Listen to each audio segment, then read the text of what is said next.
Paul Skenes is slated to start the All-Star Game tonight for the National League. We're going to preview the All-Star Game, who he's set to face, and what we should expect on today's episode of Locked On Pirates.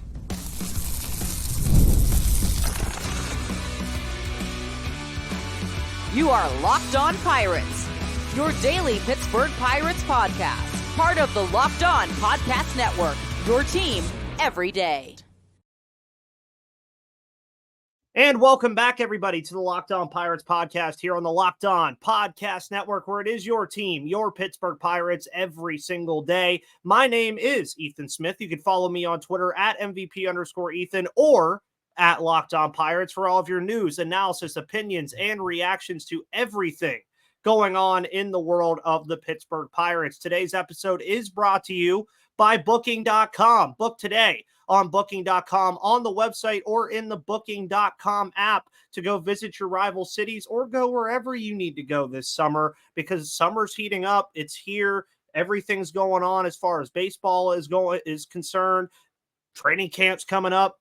Sports are moving, and so is baseball. We had the home run derby last night. Folks, I won't even lie to you. I didn't even invest any amount of time into the home run derby last night. It's kind of lost its luster for me.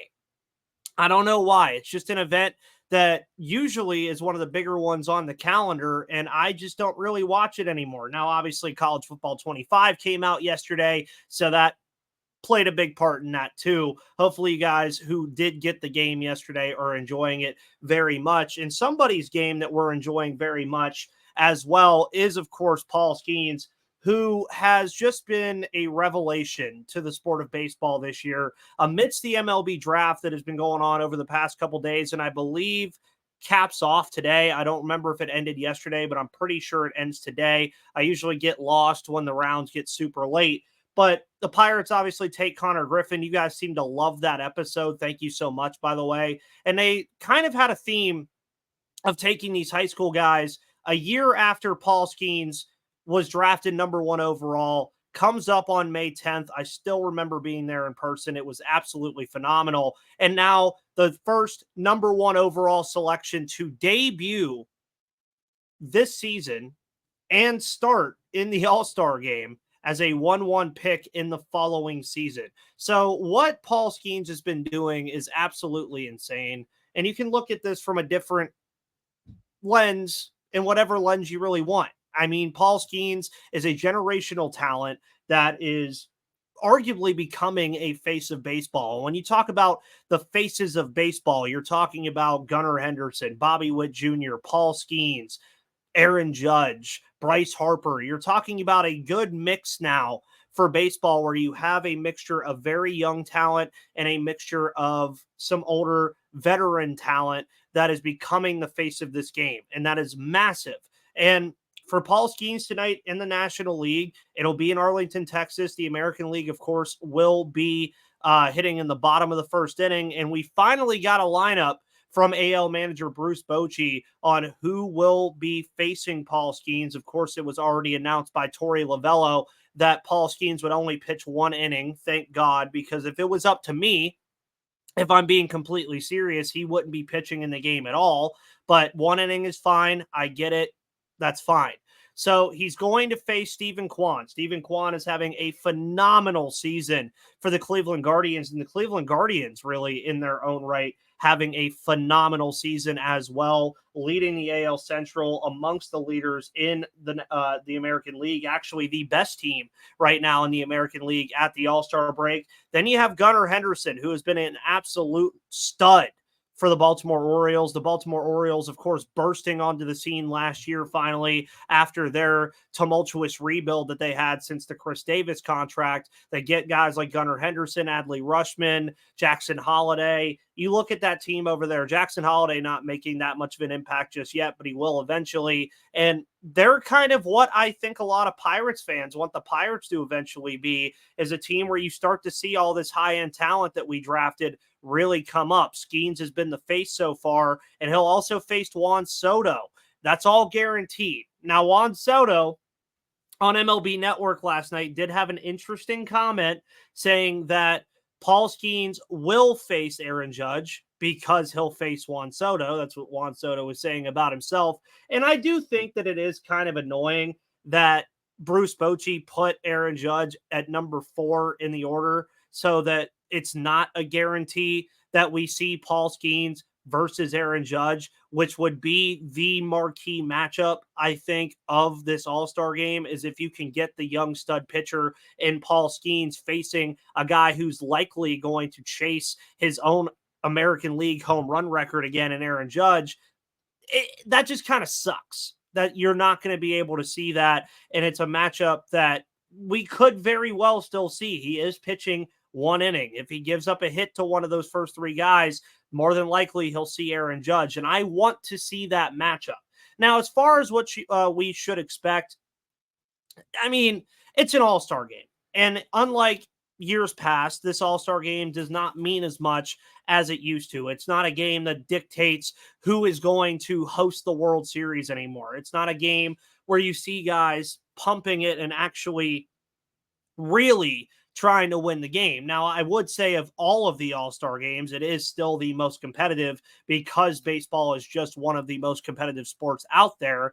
And Paul Skenes has already come out and said that he's going to throw 100. He's going to go out there and showcase his stuff. And I think that that's what we should come to expect from a guy like Paul Skenes. He's a competitor. He wants to go out there and compete. And he sees this, I think, as an opportunity to compete against the best players in the American League. Obviously, he's not going to see the Stephen Kwans and the Gunnar Hendersons and the Juan Sotos of the world all that often. He will see them, of course, at different points, but he cannot see Gunnar Henderson this year unless the Pirates and the Orioles make the World Series. He will see Stephen Kwan and Juan Soto, but there's no guarantee that he's going to pitch in those games either. So this is a golden opportunity for baseball to see this matchup, a matchup that you're not going to see very often. I know that you play all 30 teams now, but again, there's only usually 3 games in that series. There's no guarantee that Paul Skenes is going to be pitching when Pittsburgh plays Cleveland later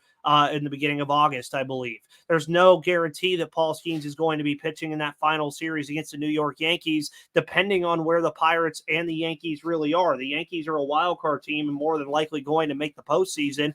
Pirates, not so much. They're 48-48, still trying to figure out how to jump into that spot.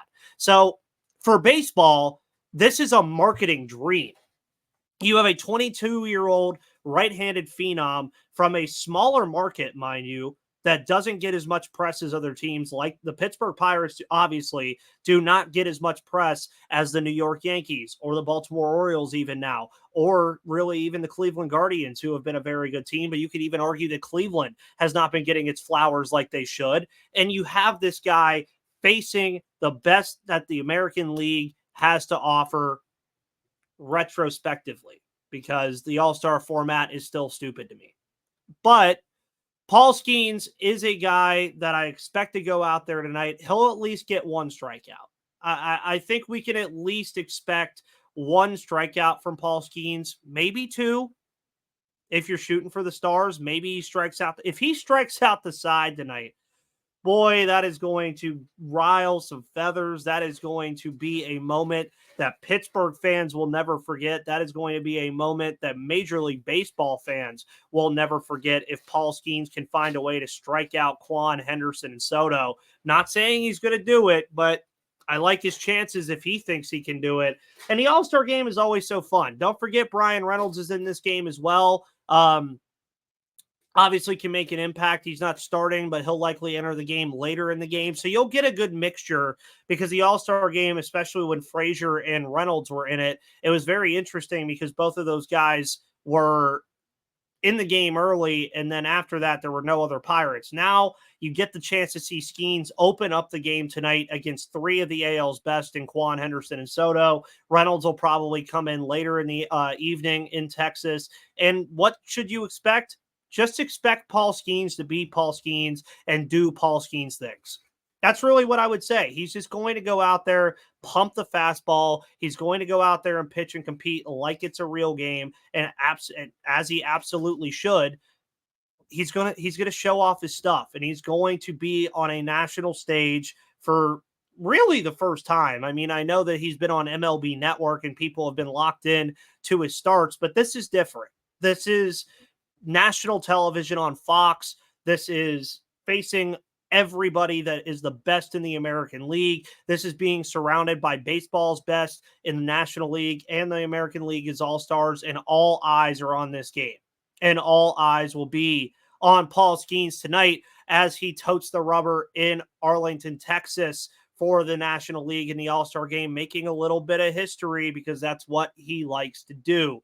We're also going to talk about each Pirates position group right now offensively. We're not going to talk about pitching. We're going to talk about the offense and how each position group is shaping up right now and where the improvements need to be made, which will then in turn go to why I have more trade deadline thoughts and even some draft thoughts. We're going to discuss more on Locked On Pirates.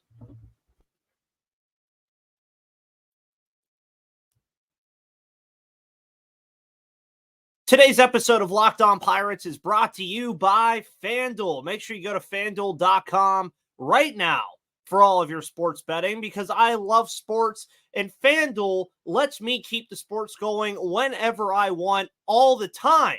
All I have to do is open the app and dream up bets anytime I'm in the mood.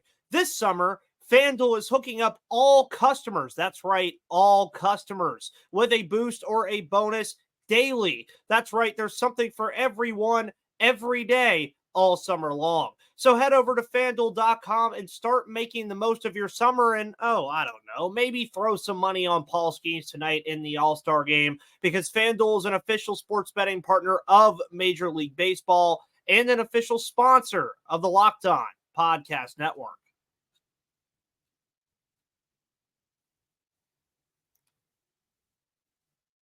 Today's episode is brought to you by Prize Picks. Prize Picks is America's #1 daily fantasy sports app with over 5 million active members, and you can now win up to 100 times your money on Prize Picks with as little as 4 correct picks. You can turn $10 into $1,000. Prize Picks is available in more than 30 states across the country, including California, Texas, and Georgia. You can bet on hits for all the All-Stars tonight, like Gunnar Henderson, Juan Soto, Brian Reynolds, everybody. You can bet on their hits. You can bet on Skenes strikeouts. You can bet on Wheeler strikeouts. You can bet on Burns strikeouts. You can bet on everything. And all you're doing is playing against the numbers. So why not head to Prize Picks right now and use code LOCKEDONMLB for a first deposit match up to $100 at Prize Picks. Just pick more, pick less. It's that easy at Prize Picks.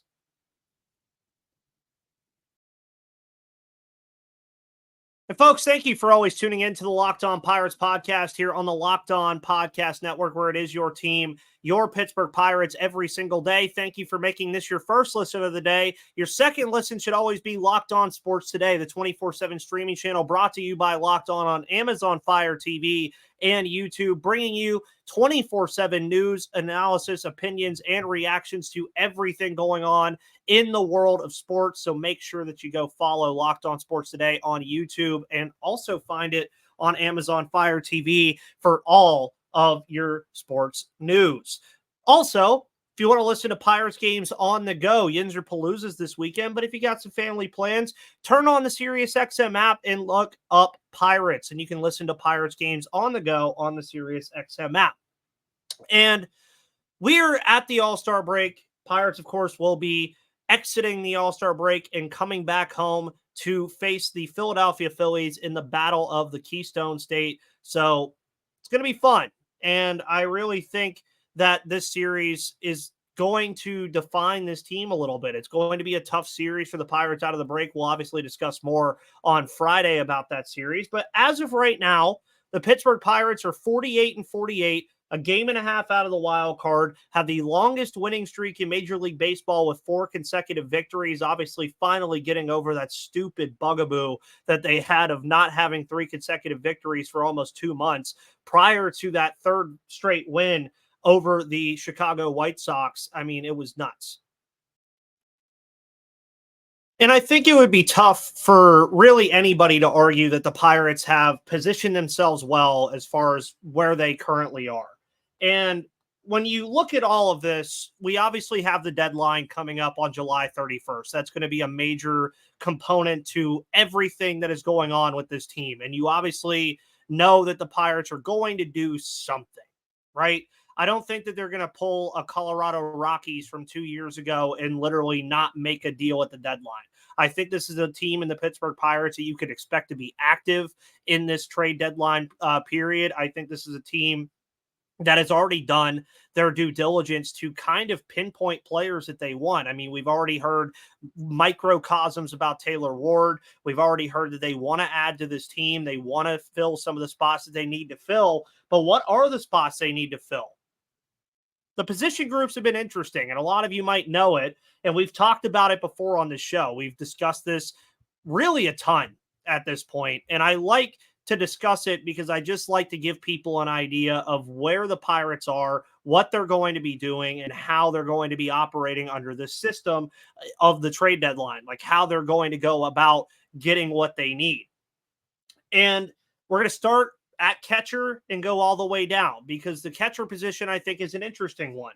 You obviously have it right now being spearheaded by Joey Bart, who has played very good baseball as of late, and Yasmani Grandal, who has a veteran presence, I guess, and has been a decent backup and starter when he needs to be a starter. But I think Joey Bart recently has done enough to just be the starting catcher. Obviously, all of this catcher flux started when Endy Rodriguez got hurt in the offseason. Keep in mind, though, even with him being out for this year and coming back in 2025, Endy Rodriguez is still a player that has a lot to prove for himself. He still has to prove it at the major league level. I wouldn't even be so sure that he starts the year at the major league level next season when he comes back. So that's something to monitor. And then you obviously have Henry Davis as well. He was labeled the unquestioned starter at the catching position before the season began, and he should have been. That was where he was. You had Yasmani Grandal as an addition to be a backup for him. That was a nice addition at the time, I thought, because it gave him a veteran to look at and a veteran to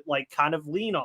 But when you consider now that this group ranks 26th in Major League Baseball in WAR at -1, 26th in OPS, 27th in on-base percentage, and 25th in slugging, hasn't been a good unit at all. Henry Davis has not amounted to the success that we thought that he would going into this year. Joey Bart has been a very solid contributor, but he's also been injured. Jason DeLay has been a somewhat solid contributor, also been injured. And Yasmani Grandal just isn't the Yasmani Grandal of old anymore. He's much older. He's past his prime, and it's very apparent that he is.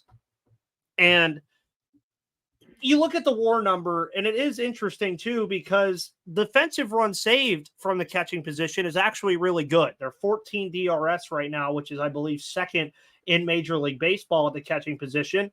And I would say that I wouldn't be upset if the Pirates went and upgraded at the catching position, at least in the short term, just because I think Henry Davis could use some ample time in AAA to really get things rolling.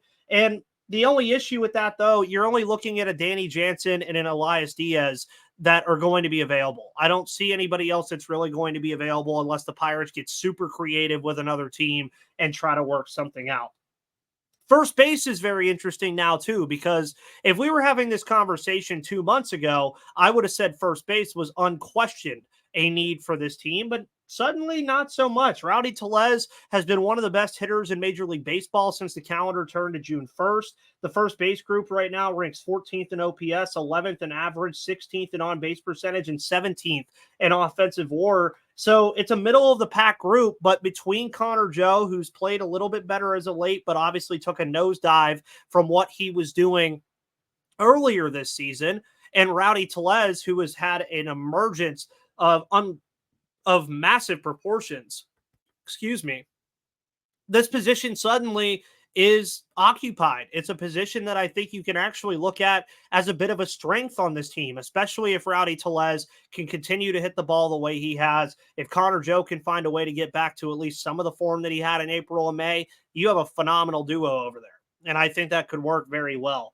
Not going to spend too much time on second base. That's Nick Gonzalez's position now. That is his place to lose. Termar Johnson's not here until next year, so we don't have to worry about that. Jared Triolo obviously won the battle out of spring, but, Nick Gonzalez has been nuts. Having a very good year. Defense is a little worrisome. Oh, well, Nick Gonzalez is hitting the ball.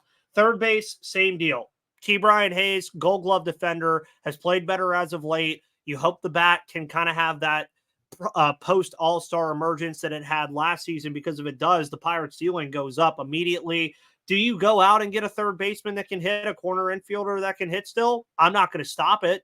I wouldn't stop it, and I wouldn't be mad about it at all. It's just a matter of what the Pirates want to do, and I think Hayes will still, no matter what, have that position on lockdown. Same thing with shortstop.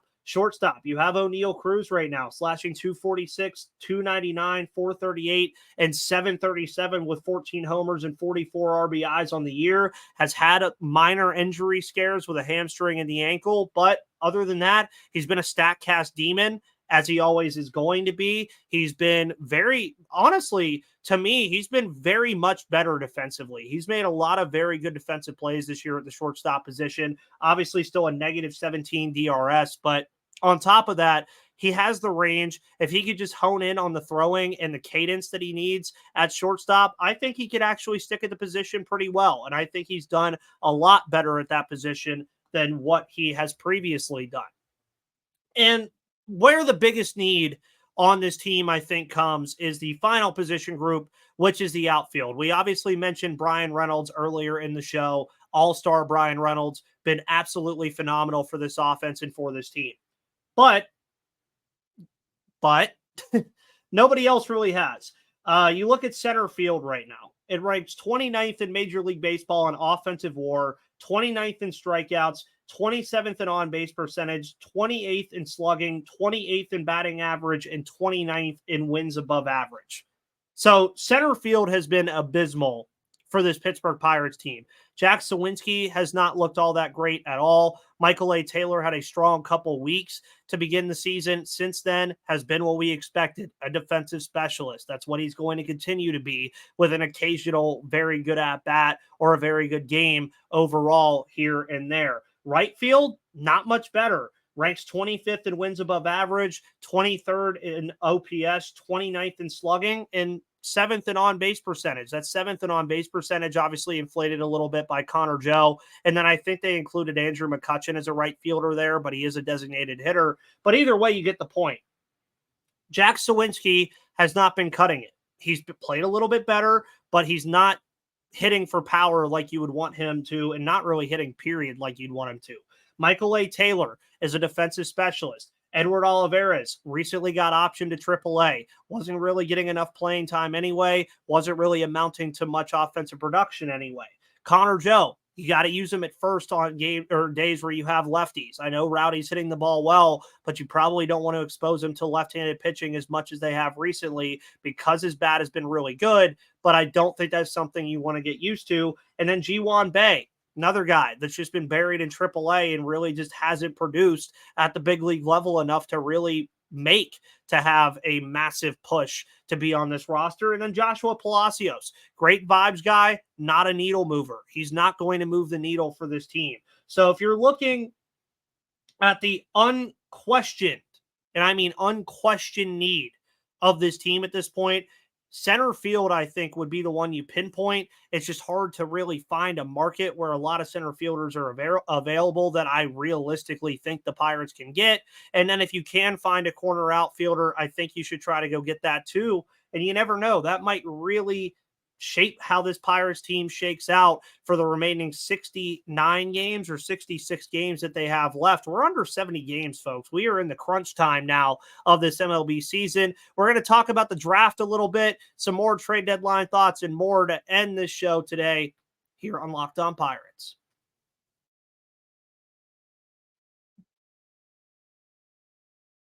Today's episode is brought to you by Booking.com.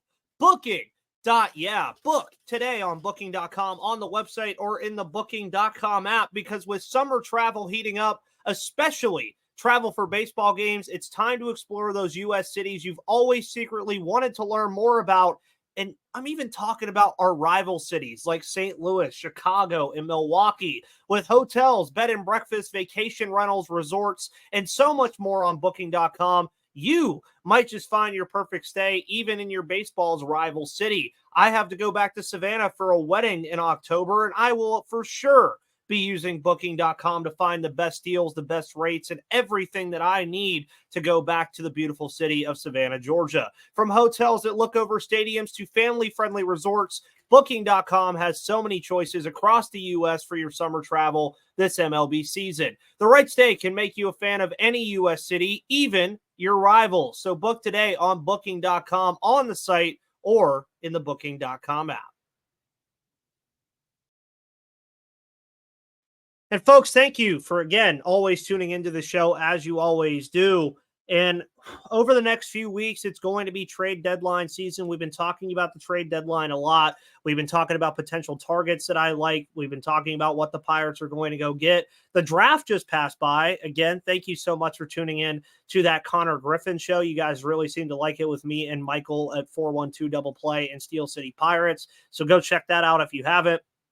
And the draft has been interesting for the Pirates this year. Very much an upside draft from Ben Cherington. You go get Connor Griffin, you go get Levi Sterling, you go get Wyatt Sanford in the top 3 picks, 3 high schoolers, all with a ton of upside that you're going to have to wait a little bit to see. But as I mentioned on Twitter the other day, you don't draft in the Major League Baseball draft to win now. Paul Skenes was he's an albatross to that thought process. He was just a very different animal. Yes, you could also agree that Wyatt Langford has made an impact with the Texas Rangers this year, but I wouldn't argue that it's enough of an impact that has really changed the team, and the Rangers are even a team that you might even see sell this year. So win now is not how you draft in the MLB draft. It's just not how things work. And I think that when you look at a guy like Connor Griffin, I love the kid. I hated the pick at first, love the kid now. Tremendous upside. Think he profiles more as an outfielder. Folks, get ready. He's going to be fun. And you already have guys in the system that are fun too, that are going to give these kids time to grow, be available by the time they get into their early 20s. I think 21, 22 is when you'll see a guy like Connor Griffin and Wyatt Sanford eventually have like a chance to debut. And the trade deadline makes this an interesting case too, because I like that the draft is so close to the trade deadline now, because now you have an opportunity to say, okay, maybe we have some prospects we know we want to trade, so why not replace them in the MLB draft? And maybe it doesn't work that way either, but I do think that you can kind of pinpoint that a little bit in the later rounds. Like if you say, we want to trade, just to throw a name out there, Thomas Harrington. They got some pitchers that they can replace Thomas Harrington with down the line. They have guys down there that they can replace him with now. So maybe you look at the draft and maybe you do it that way. But the trade deadline, folks, just temper your expectations. That's all I have to ask. Just temper your expectations for what the Pirates are going to do. Temper your expectations as far as how they're going to manage this thing. They're going to do something. They have to. They are going to buy into this. And 2.5 weeks from now, when July 31st comes around, the Pirates could be in a very different spot than they currently are right now. And at this point, like me and Gary said yesterday, live in the moment. Live in the moment, have fun, and enjoy it. That's all you can do.